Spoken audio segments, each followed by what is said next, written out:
Hello everyone, welcome back to my channel. Okay, तो क्या आपने कभी गिरगिट को रंग बदलते हुए देखा है? देखा होगा ऑब्वियसली। इंसान भी कभी कभी गिरगिटों की तरह रंग बदलते हैं, ये कहावत तो आपने सुनी ही होगी।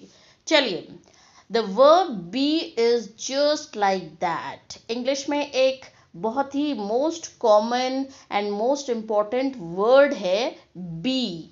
ठीक है, तो वो भी बिल्कुल गिरगिट की तरह है। It keeps changing its form. कैसे? Am is are verbs word, ये है जिन फॉर्म में वो चेंज होता रहता है। वो एक इन हर सेंटेंस में छुपा हुआ होता है इन रूपों में, एम इज वॉज वर के रूपों में, जो हमें डायरेक्ट नहीं दिखाई देता है, लेकिन कोई भी सेंटेंस इसके बिना कंप्लीट नहीं होता। Depending on the tense and subject, it's the magician of English grammar. इसको इंग्लिश ग्रामर का मैजिशियन भी कहा जा सकता है। किसको? बी को। Always helping us build sentences, हमको क्या है, सेंटेंस बनाने में मदद करता है, क्योंकि इसके बिना तो कोई सेंटेंस बनता ही नहीं है। चलिए, आज हम बी जो वर्ड है उसके बारे में सारी मिस्ट्री खोल के रख देते हैं। इसको क्या कहा जाता है? The chameleon of English grammar. Let's get started. देखते हैं आज हम इस बी के सारे सीक्रेट्स अनलॉक करेंगे। बी सबसे पहले एक वर्ब होता है। कहीं कहीं पे ये मेन वर्ब की तरह यूज होता है और कहीं कहीं पे ये हेल्पिंग वर्ब की तरह यूज होता है। हेल्पिंग वर्ब को ऑक्सिलरी वर्ब भी कहा जाता है।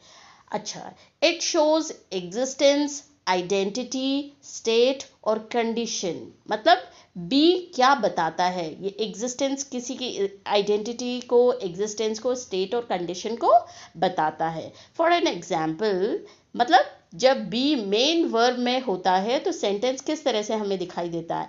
I am a student. अब देखिए, यहाँ बी कहीं नहीं है, लेकिन मैंने कहा था ना, बी अलग अलग रंगों और रूपों में छुपा होता है, तो इस सेंटेंस में एम बी का फॉर्म है। ठीक है, तो यहाँ पे ये खुद मेन वर्ब है, I am a student. Okay, अब हेल्पिंग वर्ब में बी का रोल क्या होता है, कैसे, किस फॉर्म में ये दिखाई देता है? She is reading a book. अच्छा, वर्ब यहाँ पे क्या है? Reading. Read plus ING continuous form है, तो रीड जो है वर्ब ऑलरेडी है, बट बी यहाँ पे हेल्पिंग वर्ब है, यानी इज हेल्प कर रहा है वर्ब को, तो इज रीडिंग अ बुक।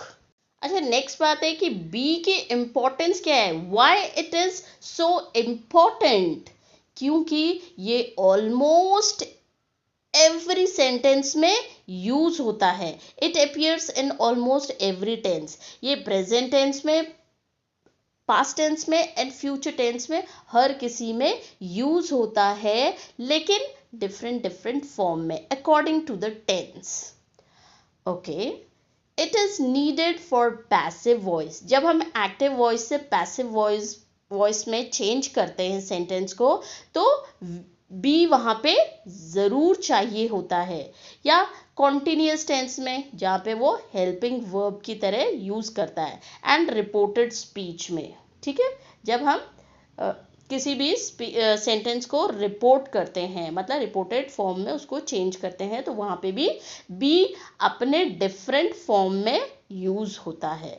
अच्छा, अब ये इम्पॉर्टेंट क्यों होता है? देखिए, हमारे सीबीएसई में 9th और 10th क्लास में जो ग्रामर का पोर्शन आता है, उसमें अगर आपको बी का कंप्लीट नॉलेज होगा, तो वो डिफरेंट डिफरेंट क्वेश्चन में किस तरह से यूज हो। देखिए, वर्ब फॉर्म के जो फिल इन द ब्लैंक्स आते हैं, जिसमें ब्रैकेट में आपको वर्ब दिया जाता है, उसकी फॉर्म को चेंज करना होता है, तो वहाँ पे एक ना एक फिल इन द ब्लैंक्स तो बी का आता ही आता है। फिर एडिटिंग में एंड ट्रांसफॉर्मेशन क्वेश्चन में, मतलब जिसमें सेंटेंस ट्रांसफॉर्मेशन होते हैं, तो सीबीएसई के ऑलमोस्ट एवरी ग्रामर क्वेश्चन में बी का एक बहुत ही इम्पॉर्टेंट रोल होता है।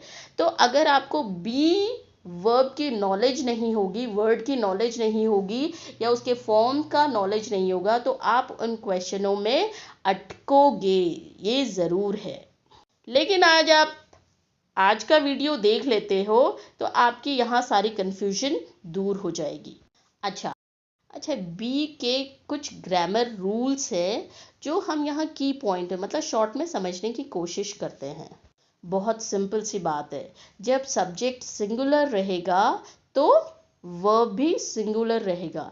ही क्या है, सिंगुलर है, तो ही इज टॉल, तो वर्ब क्या है, इज है, यहाँ पे मेन वर्ब एक्ट कर रहा है, तो इज बी का फॉर्म है जो कि सिंगुलर है, तो यहाँ पे सिंगुलर सब्जेक्ट के साथ सिंगुलर वर्ब होगा और प्लूरल सब्जेक्ट के साथ प्लूरल वर्ब होगा।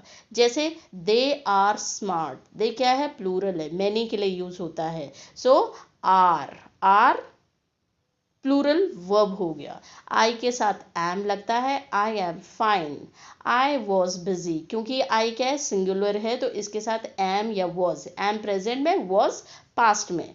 फ्यूचर टेंस में उसी तरह से विल भी आता है, चाहे सब्जेक्ट कुछ भी हो, ठीक है, प्लूरल हो या सिंगुलर हो, वर्ब का फॉर्म विल बी ही रहेगा in all subjects. For an example, we will be ready soon. चलिए हम इनको एग्जाम्पल के थ्रू समझने की कोशिश करते हैं कि कैसे प्रेजेंट टेंस में सिंगुलर वर्ब होता है। आई के साथ एम लगता है, यू के साथ आर लगता है, ही शी इट के साथ is, and we and they के साथ आर। वी प्लूरल है, प्लूरल क्या है, सब्जेक्ट है, तो प्लूरल ही वर्ब का फॉर्म रहेगा। For an example, I am happy, he is in class, they are friends. उसी तरह से पास्ट टेंस में भी सब्जेक्ट सिंगुलर है तो वर्ब सिंगुलर रहेगा, और अगर प्लूरल है तो प्लूरल रहेगा। I was at school yesterday, क्योंकि येस्टरडे क्या है, पास्ट टेंस को इंडिकेट करता है, इसलिए आई के साथ वॉज आया। दे वर लेट, अब दे क्या है, प्लूरल है, तो वर्स नहीं आएगा, वर्स सिंगुलर के लिए आता है, और दे वर, ठीक है, वर प्लूरल वर्ब है।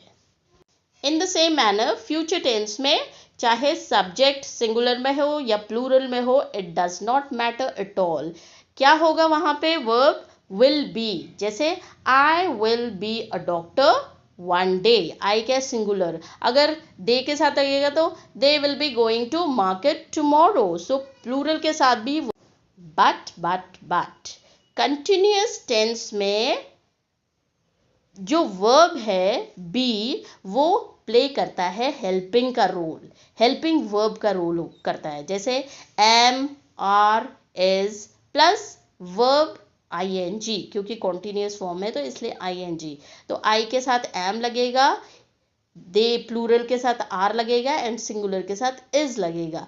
और वैसे ही पास्ट टेंस में वर्स वर सिंगुलर प्लूरल के लिए plus verb ing, in future will be the same way, ठीक है। एग्जाम्पल है, she is studying, they were playing, तो इस तरह से फ्यूचर में चेंज होगा, सॉरी फ्यूचर में नहीं, कॉन्टिन्यूअस में, प्रेजेंट हो चाहे पास्ट हो चाहे फ्यूचर हो, तो ing लगता है कॉन्टिन्यूअस का मतलब, और बी का फॉर्म उस तरह से चेंज होता है। और अगर मुझे इसको समरी करना हो एक लाइन में, समराइज करना हो एक लाइन में, तो वो ये होगा, the verb be changes form, verb be जो है वो रूप बदलता है, कैसे, am is are was were being, इन फॉर्म में वो दिखाई देता है, depending on tense and subject. जैसे मैंने बताया था ना, टेंस पास्ट टेंस में, फ्यूचर टेंस में या प्रेजेंट टेंस में, उसके according is, was and will भी आएगा, और सब्जेक्ट अगर सिंगुलर होगा तो वर्ब भी सिंगुलर होगा।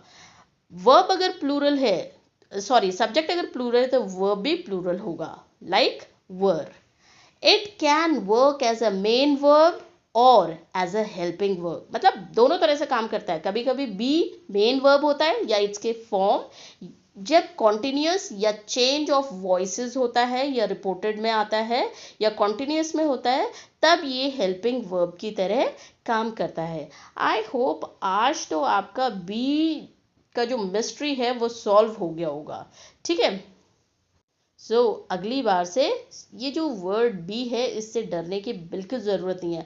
बस याद रखिए कि बी जो है एक गिरगिट है जो रंग बदलता रहता है। गिरगिट के तो जो असली गिरगिट होता है, कैमिलियन होता है, वो तो ग्रीन, येलो वगैरह ब्लू कलर में चेंज होता है, लेकिन बी के किस कौन से फॉर्म में चेंज होता है?